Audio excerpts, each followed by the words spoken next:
Vladimir Putin entered politics after serving as an intelligence officer.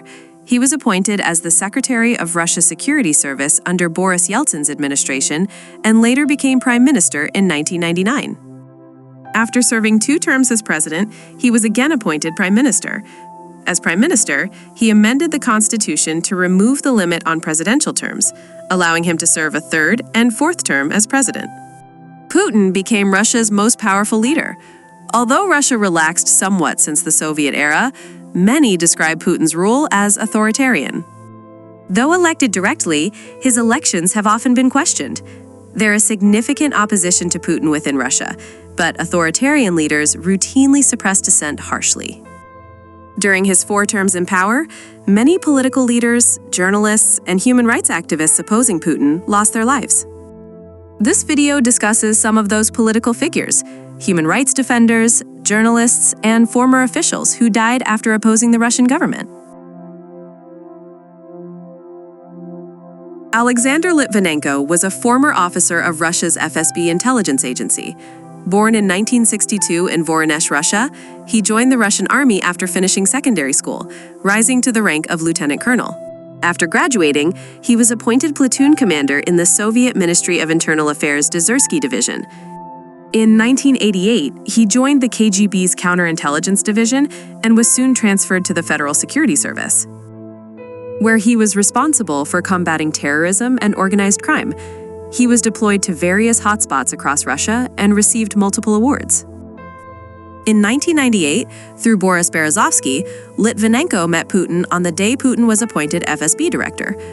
Litvinenko exposed corruption in the FSB to Putin, who did not take it well. When Litvinenko investigated FSB connections to Uzbek drug trafficking, Putin moved to suppress the probe to protect the FSB's reputation. The same year, Berezovsky claimed the FSB had hired people to kill him.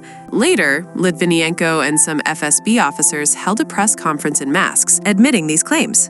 Litvinenko was arrested, but later escaped to London, where he worked as an advisor to the British intelligence agency MI6. In 2001, in his book, Litvinenko admitted how Russia itself attacked Chechnya, but blamed the Chechens. In another 2002 book, he exposed how Al-Qaeda was trained. In 2006, he began investigating the murder of journalist Anna Politkovskaya. Later that year, Litvinenko was poisoned with polonium-210 in tea, and that was done by Russian secret agents. It is believed that agents Andrei Lugovoy and Dmitry Kovtun acted on Putin's orders to poison him. Born to Ukrainian diplomatic parents in the Soviet era, Anna Politkovskaya grew up in New York, USA. She studied journalism at Moscow State University and joined the daily newspaper Izvestia after graduation. Later, she worked for a state airline, traveling extensively across Russia. During Gorbachev's reforms towards the Soviet Union's end, censorship on Russian newspapers lessened. Politkovskaya resumed journalism by joining the pro-democracy newspaper Obshchaya Gazeta. She began reporting from Chechnya in 1990. Her frequent visits to the conflict zone led to her divorce. Also, her reports pressured Yeltsin to withdraw troops from Chechnya. However, when Putin came to power, he redeployed troops to Chechnya under the pretext of counterterrorism, blaming staged bombings. Politkovskaya exposed these staged bombings and later joined Novaya Gazeta. She was reporting on Russian human rights violations in Chechnya. In 2002, Chechen militants took hostages at a Moscow theater, demanding troop withdrawal. In 2004, they seized a school and held everyone hostage. Politkovskaya rushed to cover both incidents. During the 2004 event, while trying to negotiate, she fell ill after drinking tea laced with poison. In 2004, she wrote a book on Putin's tactics. In 2006, she gave a radio interview exposing how Putin's allies tortured people through the Chechen prime minister's forces. 2 days later, she was shot dead, and the bullet recovered from her body was linked to contract killings by Russian forces. Litvinenko's investigation indicated the FSB's involvement in her murder. Although Putin formed an investigation committee, he dismissed it as a minor matter. Her death silenced one of Putin's enemies. Boris Nemtsov was a Russian physicist, liberal politician, and a fierce critic of Putin.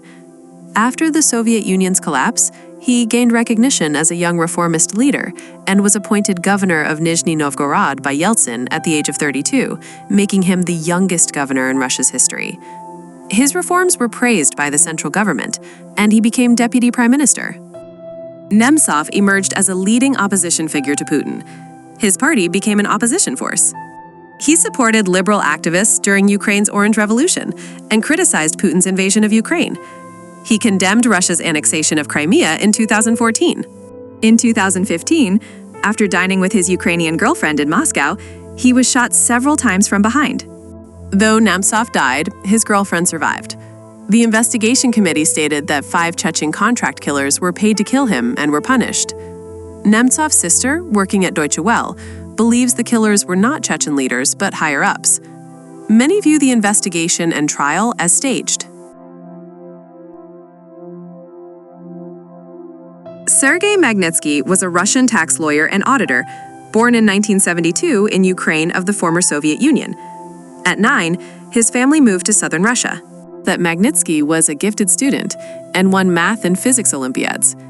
He later studied economics at university. He joined Firestone Duncan, a client of Hermitage Capital Management, as a tax auditor. He joined Firestone Duncan, a client of Hermitage Capital Management, as a tax auditor. Hermitage Capital was under investigation by Russia's Ministry of Internal Affairs for tax evasion and fraud.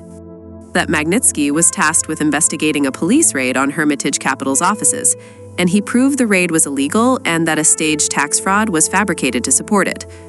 He later demanded the return of all the stolen money. He exposed the largest tax fraud by government officials in Russian history.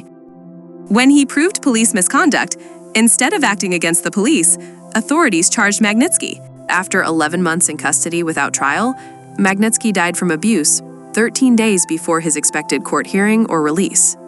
He was denied medical care and was effectively killed by the Russian government. Hermitage owner Bill Browder blamed Putin for Magnitsky's death and also revealed Putin's secret wealth in the West. Yushchenkov was a veteran liberal Russian political leader of the Liberal Russia Party. He was shot and killed on April 17, 2003. He had been investigating links between the Federal Security Service and the 1999 bombings blamed on Chechens, which led Putin to start the Second Chechen War.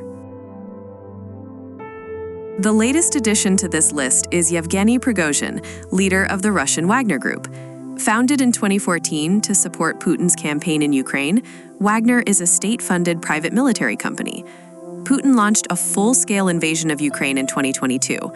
Wagner fought on Putin's behalf in Ukraine. However, in June of this year, Prigozhin led a rebellion. After he declared an end to the uprising, Putin exiled him to Belarus. On August 23, 2023, Prigozhin died in a plane crash. Before his death, he released a video expressing fears for his life. It is believed Russia caused the crash, with Putin behind it.